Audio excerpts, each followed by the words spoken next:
हाँ, कैसे हैं बच्चों?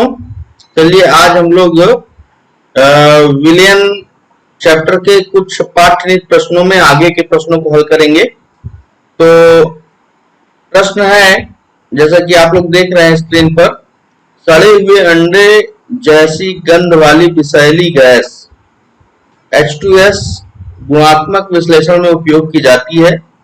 यदि H2S गैस की STP पर जल में विलेयता 0.195 कैपिटल M हो तो हेनरी स्थिरांक की गणना कीजिए।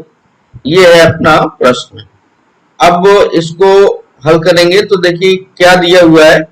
दिया है STP पर विलेयता, जल में विलेयता। किसकी विलेयता भैया? चलिए मैं लिख भी लेता हूं किसकी विलेयता है। ये है H2S की विलेयता। H2S की विलेयता ये दिया है इतना, ठीक है। तो हमको हेनरी स्थिरांक की गणना करनी है, KH की वैल्यू फाइंड आउट करनी है। तो STP का क्या मतलब है यार, यहां से निकालो थोड़ा। तो केवल इतनी चीज देखो दी है, STP पर H2S गैस की विलेयता दी है, इतने मोलर है और हमें KH निकालना है। तो STP पर यहां से अपने को निकल रहा है STP यानी मानक ताप व दाब। तो मानक दाब होता है एक वायुमंडल। कितना होता है? एक वायुमंडल। एक वायुमंडल को हम एक ATM लिख सकते हैं, 1 एटमॉस्फेरिक प्रेशर। ये होता है स्टैंडर्ड प्रेशर। और टेम्परेचर क्या होता है? 273 केल्विन होता है। तो अपने को टेम्परेचर से बहुत यहाँ मतलब नहीं है, क्योंकि विलेयता जो होती है गैस की वो आंशिक दाब के अनुक्रमानुपाती होती है। हेनरी ने ये नियम दिया था। तो STP पर यानी कि यहां पर ये निकल आया दाब। क्या निकल आया? दाब कितना है? एक वायुमंडल है और विलेयता भैया है इतने मोलर। इतने मोलर का मतलब क्या हुआ? इसका मतलब होता है कि इतने मोल उपस्थित है 1 लीटर विलियन में। तो विलियन का आयतन 1 लीटर हो जाएगा और जो H2S है उसके मोल की संख्या कितनी हो जाएगी? जी हाँ, H2S के मोल यहां निकल आएंगे 0.195। और जलीय जल में घोला गया है ना? हाँ, जल में। तो H2S जल में घोल गई है, तो H2O के मोल कितने होंगे? H2O के मोल यहाँ 1 लीटर है भाई। कितना है? 1 लीटर। क्योंकि देखो इतना मोलर, इसका मतलब ये कि इतने मोल जो है 1 लीटर में घुला हुआ है। तो 1 लीटर में कितने मोल होते हैं H2O के? तो बताओ यार, 1 लीटर में कितने मोल होते हैं? 1 लीटर को आप 1 किलोग्राम मान सकते हैं। कैसे? क्योंकि D बराबर होता है M/V। ओके, D बराबर M/V, द्रव्यमान बटा आयतन। अगर D की वैल्यू हम 1 ग्राम प्रति ml मान लें, तो इसका जो द्रव्यमान है वो भी क्या होगा?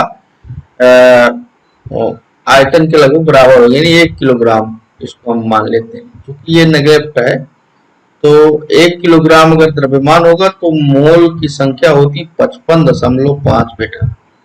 ये ध्यान रखना है। H2O अगर 1 किलोग्राम है तो उसके मोलों की संख्या 55.5। चलिए तो हम फार्मूला लिखते हैं। फार्मूला होता है विलेयता S is equal to KH into X। तो KH बराबर क्या हो जाएगा? S बटा X। चलिए हम पहले X को तो निकालें, यानी मोल प्रभाज को तो निकालें। तो H2S के मोल प्रभाज निकालना है। H2S के मोल प्रभाज निकालने पहले। H2S का मोल प्रभाज जब निकालेंगे तो फार्मूला क्या होगा? H2S के मोलों की संख्या और बटे विलयन में उपस्थित कुल मोलों की संख्या। तो हो जाएगा 0.195 बटा 0.195 प्लस 55.5। ओके, तो ये हो जाएगा H2S के मोलों की संख्या, जो भी आएगा। ठीक है, तो अगर ये मोलों की मोल प्रभाज हो गया 0.0035। ठीक है, अब ये जो S है इसको हम मान सकते हैं ये हमारा क्या है, P, क्योंकि आंशिक दाब के अनुक्रमानुपाती होता है S। तो ये हो गया एक वायुमंडल, तो एक बराबर हो जाएगा KH इंटू 0.0035। ठीक है, तो KH इज इक्वल टू क्या हो जाएगा, 1 बटा 0.0035। अब यहां से जो भी आएगा वही आंसर होगा। ये आएगा आपका 289 वायुमंडल।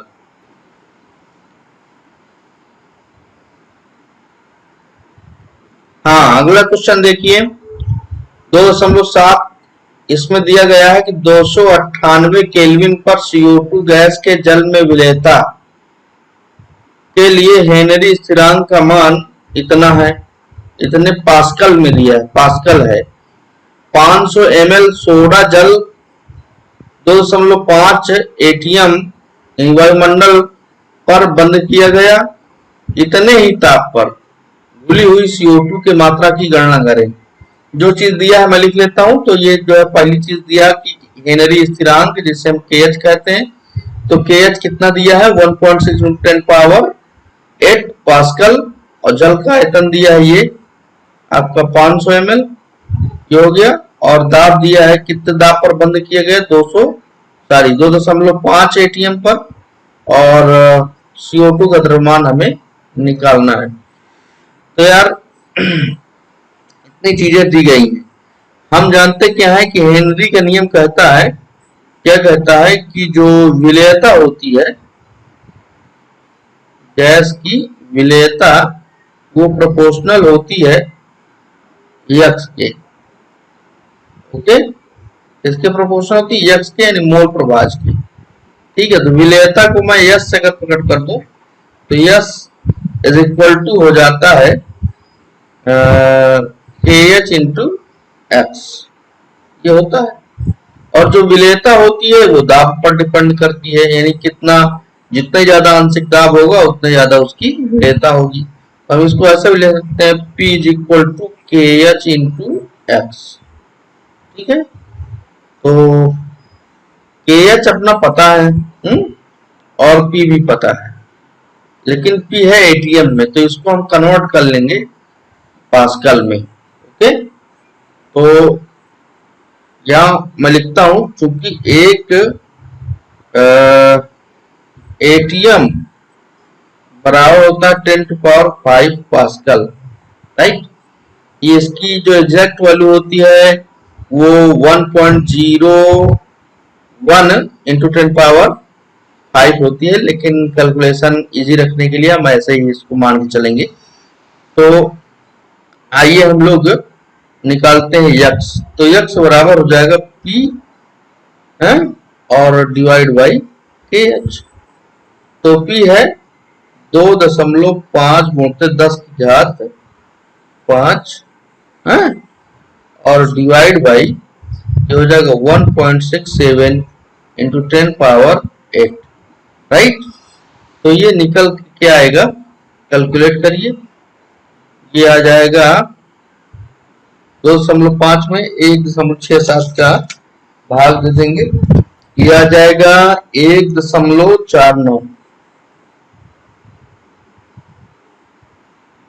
10 की घात ये ऊपर जाएगा तो माइनस, ठीक है, 1.49, ये आ गया एक्स की वैल्यू। ठीक है,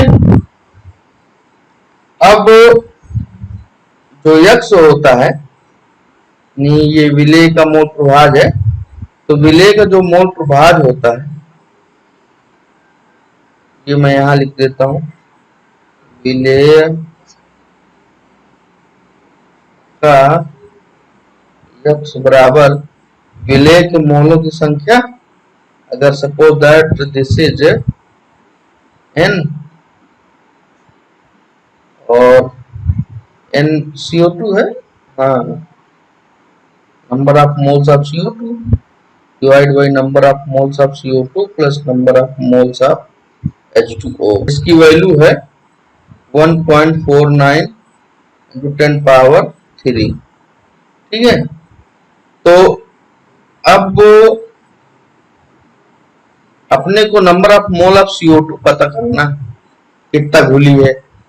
H2O के मोलों की संख्या कितनी हो जाएगी यार, यहाँ पर ये जो जल का आयतन दिया है 500 ml, इसको हम बना लेंगे द्रव्यमान में 500 ग्राम, और 500 ग्राम का जो मोलों की संख्या होगी 1 किलोग्राम का 55.5 होता है।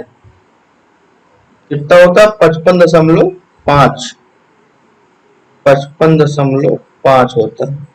तो ये आधा किलो का 500 ग्राम का, इसके बटे 2 हो जाएगा, तो 2 से भाग देंगे तो 27 दूना 54, हो जाएगा 27.7, राइट।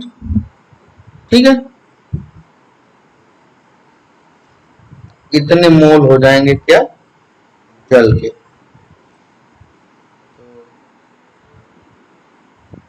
इसको मैं आगे लिखता हूं, तो ये बराबर किसके है, number of moles of CO2 divide by number of moles of CO2 plus number of moles of H2O। तो CO2 का मोल अपने को पता नहीं है, इसका मोल पता है, तो ये हो जाएगा number of moles of CO2 जो का त्यों divide by number of moles of CO2 plus 27.75 बराबर इतना चीज 1.49 इंटू 10 पावर। तो इसको हम बॉक्स में बंद कर देंगे, इसके बटे 1 कर देंगे और क्रॉस मल्टीप्लिकेशन, राइट। तो number of moles of CO2 is equal to क्या निकल आएगा, मैं आपको बता रहा हूं।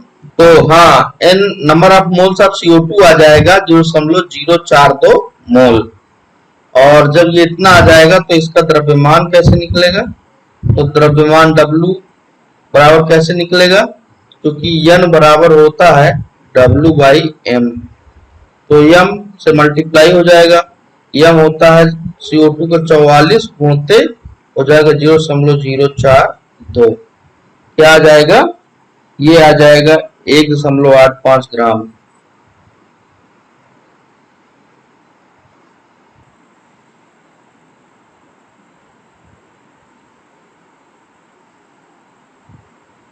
हाँ, अगला प्रश्न देखें, 350 केल्विन ताप पर शुद्ध द्रवों A व B के वाष्प दाब क्रमशः 450 व 750 mmHg है तथा मिश्रण का कुल दाब 600 mm है, तो मिश्रण का संघटन ज्ञात कीजिए, वाष्प अवस्था का संघटन भी ज्ञात कीजिए।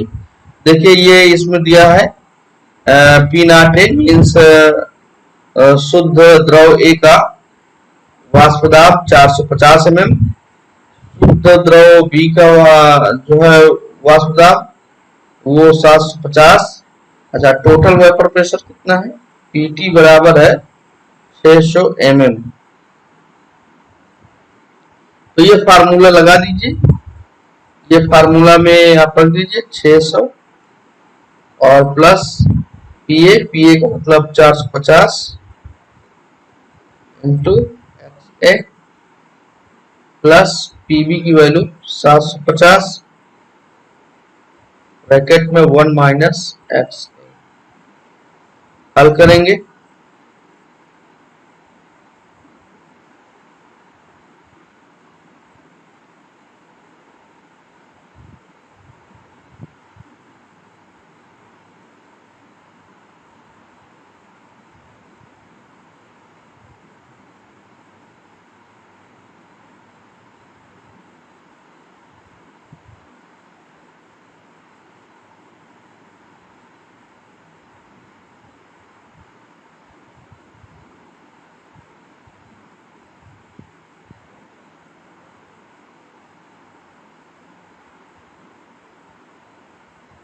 600 की जगह 600 और 450 XA plus 750 minus 750 XA, right.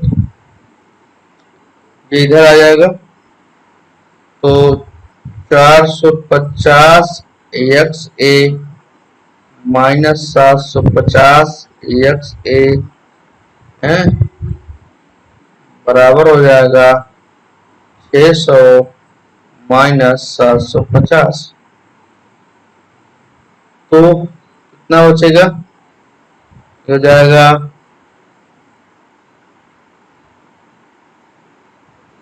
300 XA equal to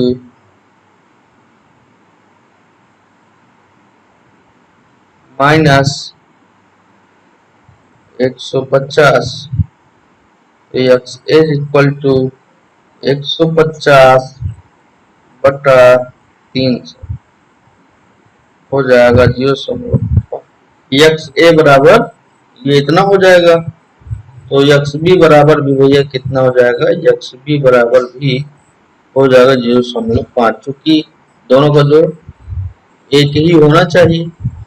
हाँ, अगला क्वेश्चन है कि इसी में कि वाष्प अवस्था का संघटन क्या होगा। तो P A is equal to formula क्या होगा, P not A into F A. Okay, तो पी नॉट ए की वैल्यू कितनी हुई है, ये 450 और एक्स ए कितना है 0.5, राइट। अच्छा, पी नॉट बी को भी इसी प्रकार हम कैलकुलेट कर सकते हैं, 750 गुणते 0.5। जब इसका गुणा होगा आधा ये हो जाएगा यार, आधा जब ये हो जाएगा 225 और इसका आधा तो ये हो जाएगा इतना। अगला सवाल देखिए 2.9, 298 केल्विन पर शुद्ध जल का वाष्प दाब इतना है। शुद्ध जल का वाष्प दाब यानी पी कितना है शुद्ध जल के लिए, यानी पी नॉट कितना है 23.8 mm और 850 ग्राम जल में कितने ग्राम जल में भैया, 850 ग्राम जल में 50 ग्राम यूरिया घोला जाता है। स्मॉल डब्ल्यू यूरिया है, यूरिया कितना है 50 ग्राम घोला जाता है, राइट। हाँ भैया, और क्या, तो इस विलेन के लिए जल का वाष्प दाब हम इसके अपेक्षित अनुमान की गणना करें। पीएस निकालना है और निकालना पी माइनस पीएस ये निकालना है, ठीक है। चलिए पहले ये निकालते हैं। तो चूंकि राउल्ट का नियम बोलता है P not minus P upon P not, या पीएस लगाए या ना लगाए, बराबर होता है N by N plus capital N, ये होता है। तो एन यानी विलेय के मोल संख्या, विलेय के मोल की संख्या कैसे निकलेगी, डब्ल्यू बाई एन से। डब्ल्यू है आपका 50 ग्राम, तो 50 ग्राम यूरिया अगर होगी तो इसके मोल की संख्या कितनी होगी, 50/60, ओके, इतना मोल होगी। और 850 ग्राम ये है, तो 850 ग्राम बटा 18 इतने मोल कौन होगा, जल के मोल की संख्या होगी। तो आ जाएगा यहां से। यहां आपको बताने की जरूरत नहीं होनी चाहिए आपकी, मोलों की संख्या निकलती है W बाई M से, तो W इतना है, M इसका H2O का जो M होता है अनुभार वो 18 होता है। तो P not minus P upon P not is equal to हो जाएगा कितना भैया, 50/60 बटा 50/60 प्लस 850/18, यह आ जाएगा 23 दशमलव समथिंग, एग्जैक्ट बताता हूं 23.39, यही आपका क्या हो जाएगा आंसर। अब यहीं से आप अपना इसका पी निकाल सकते हो, ये वाले से, क्योंकि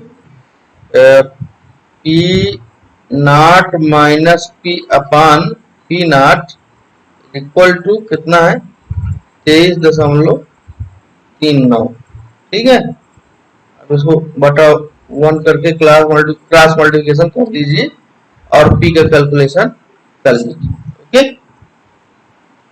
अगला क्वेश्चन देखिए, 750 mmHg दाब पर जल का क्वथनांक 99.63 डिग्री सेंटीग्रेड है। 500 ग्राम जल में कितना सुक्रोज मिलाया जाए कि इसका क्वथनांक 100 डिग्री सेंटीग्रेड हो जाए। भाई जो डेल्टा टीबी है वो आप यहां से निकाल लीजिए। देखिए 100 डिग्री सेंटीग्रेड से आप घटा दीजिए कितना, 99.63 डिग्री सेंटीग्रेड, इतना जो है क्वथनांक में अंतर पड़ रहा है। यही तो होता है ना, जैसे किसी भी शुद्ध विलायक में कोई जब विलय घोला जाता है तो उसके क्वथनांक में वृद्धि होती है, तो वृद्धि कितने की यहाँ हो रही है, 100 कितने की होनी चाहिए भैया, यहाँ इतना है और इतना हो जाए, तो इतने में से हमने इतना घटा दिया तो निकल आएगा, कितना आएगा भाई, 37.37 डिग्री सेंटीग्रेड ये होगा। अब कितना जो है सुक्रोज मिलाया जाए, तो यार डेल्टा टीबी बराबर फार्मूला होता है KB into small W into 1000 divide by capital W into M. अब इसकी वैल्यू लिख देंगे हम, ये डेल्टा टीवी की वैल्यू यहाँ पर ये दी गई है, ठीक है, 0.37 बराबर केबी की वैल्यू इसमें नहीं दिया है, लेकिन मैं आपको बता दे रहा हूँ केबी की वैल्यू होती है, इस किताब में टेबल में दिया 0.52, डब्लू पता नहीं है, होते 1000 डिवाइड बाई 500 गुणते यम। सुक्रोज का यम कितना होता है, सुक्रोज का सूत्र होता है C12H22O11। अब इसके साथ निकालेंगे 342 आएगा, जैसे बारे बार हम 144 प्लस 22 16 ग्राम जितना हो सब जोड़ेंगे तो इतना आएगा, तो यहाँ हम कर देंगे 342, इसको हल करेंगे जो आएगा वही क्या होगा आंसर।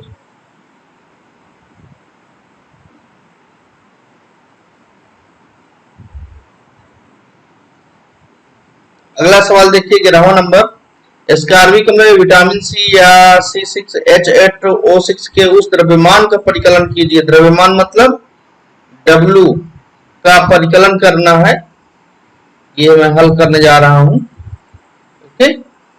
इसका परिकलन करना है जिसे 75 ग्राम यानी कैपिटल W कितना है 75 ग्राम एसिटिक अम्ल में घोलने पर उसके हिमांक में, हिमांक मतलब डेल्टा टीएफ कितना हो जाएगा, समझ 5 डिग्री सेंटीग्रेड की कमी हो जाए, और केएफ का मान दिया है, केएफ का मान 3.9 है ना, तो फार्मूला में रखो delta TF is equal to KF into W into 1000 divide by M into capital W. M देखो डेल्टा टीएफ आपको ये पता है, ओके, फिर दूसरा ले लेता हूं, देखो डेल्टा टीएफ भी पता है, ये यहां से, ठीक है, 1.5 हम यहां पर रख देंगे, 1.5 ओके, KF का मान अपने को पता है 3.9, W का मान निकालना है 1000 इंटू मल्टीप्लाई में ऑलरेडी हो जाएगा। यम बटा कैपिटल W 75 है, यम का मान निकाल लेंगे। यहां से देखिए बरछंग 72 प्लस 8 प्लस 16 96 जोड़ देंगे। 72 8 80 प्लस 96 दोनों को जोड़ेंगे 6 9 8 17 176 तो मल्टीप्लाइड बाई 176 हल कर लेंगे, जो आएगा वही क्या होगा आंसर। देखिए इस प्रश्न को देखिए, मोलर द्रव्यमान दिया हुआ है, एक बहुलक का इतना मोलर द्रव्यमान है और इसके 1 ग्राम को इतने डिग्री सेंटीग्रेड ताप पर 450 ml जल में घोलने से उत्पन्न प्रसारण दाब ज्ञात कीजिए। तो प्रसारण दाब का फार्मूला अपने को पता होना चाहिए। जो चीज दी है पहले मैं लिख लेता हूं उसको। तो यम दिया है, अणुभार जिसे कहते हैं, तो ये कितना है 185,000 इतना है अणुभार इसका। कितने ग्राम भैया 1 ग्राम, स्मॉल w बराबर दिया है 1 ग्राम, ठीक है। कैपिटल टी कितना है भैया, तो 37 डिग्री सेंटीग्रेड है, तो 37 डिग्री सेंटीग्रेड और प्लस 273 जोड़ देंगे तो कितना हो जाएगा 7 3 10 3 280 और 280 में 30 जोड़ देंगे 8 3 11 310 केल्विन। ओके, फिर उसके बाद आइए आयतन भी दिया है कितने ml में 450 ml में ये है। तो अब उसके बाद जो है अपने को क्या ज्ञात करना है, P बराबर ज्ञात करना है। तो P बराबर फार्मूला होता है, क्या फार्मूला होता है WST by M into E। तो W दिया है, देखो मैं पेन दूसरा ले लेता हूं, पेन मैं दूसरा ले लेता हूं। तो देखिए W की वैल्यू दी है, W कितना दिया है 1 ग्राम। S की वैल्यू अपने को पता होना चाहिए 0.821 इंटू T की वैल्यू 310 है बटा M 185,000। ओके, और V कितना है भैया लीटर में होना चाहिए, तो ये हो जाएगा 450 बटा 1000। इसी को हल करेंगे, गुणा भाग जोड़ घटाना अब करेंगे, जो आएगा वही क्या होगा आंसर।